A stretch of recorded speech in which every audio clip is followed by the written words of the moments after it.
Members, the chair is going to move now to Senate Bill 91. The chair understands Senator Sawrey is going to handle this, and there is an amendment, again, from the chair. And move for adoption, Mr. Chairman. That's what we like to hear. The chair will just briefly explain one section in this bill that was mistakenly left in the PCS, and this is removing that, dealing with continuances. Is there any discussion or debate on the amendment? Hearing none, Representative Torbett moves for adoption of the amendment. All those in favor will say aye. All those opposed, no. Ayes have it. The amendment's adopted. Senator Sawrey, the gentleman is recognized. Speak to the bill as amended. Thank you, Mr. Chair. This is a bill that was originally brought forward by the North Carolina Bar Association to amend Rule 4 on acceptance service. A PCS has been brought forward to amend Chapter 20 by adding provisions with regard to street racing and street takeovers. I appreciate your support. Members, is there discussion or debate on the bill?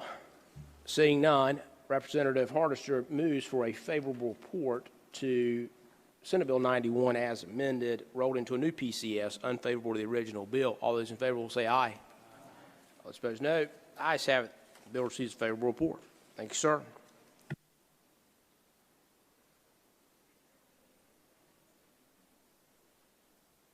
Members, the chair is going to displace Senate Bill 546 from today's calendar. The chair anticipates adding that back on next time this committee meets.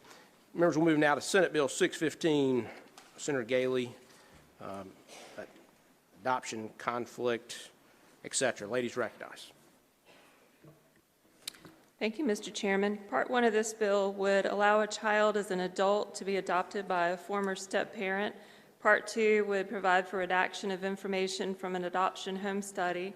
Part 3 would expand acknowledgement options for agency relinquishments for adoption. Those first 3 parts were all proposed by the North Carolina Bar Association and have been thoroughly vetted through the Bar Association process. Part 4 would address conflicts of interest in juvenile matters and provide an avenue for people undergoing adjudication to get the venue changed. And then Part 5 relates to the guardian ad litem appointment process for unemancipated minors, and I know of no opposition to these provisions.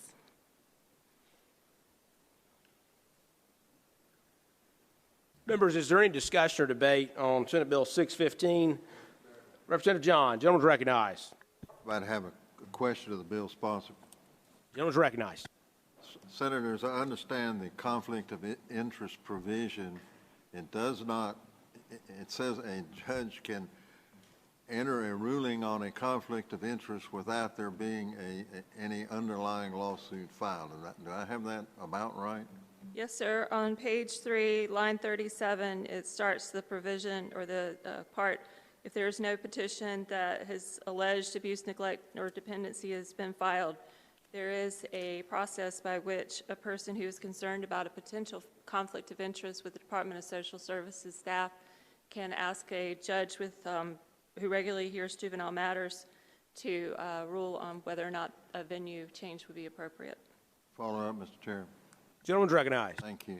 Senator, I spent some time as a judge, and I don't recall ever having the occasion to stick my nose into a matter where there was not an underlying court case which gave me jurisdiction to be involved. I don't understand the change, quite frankly.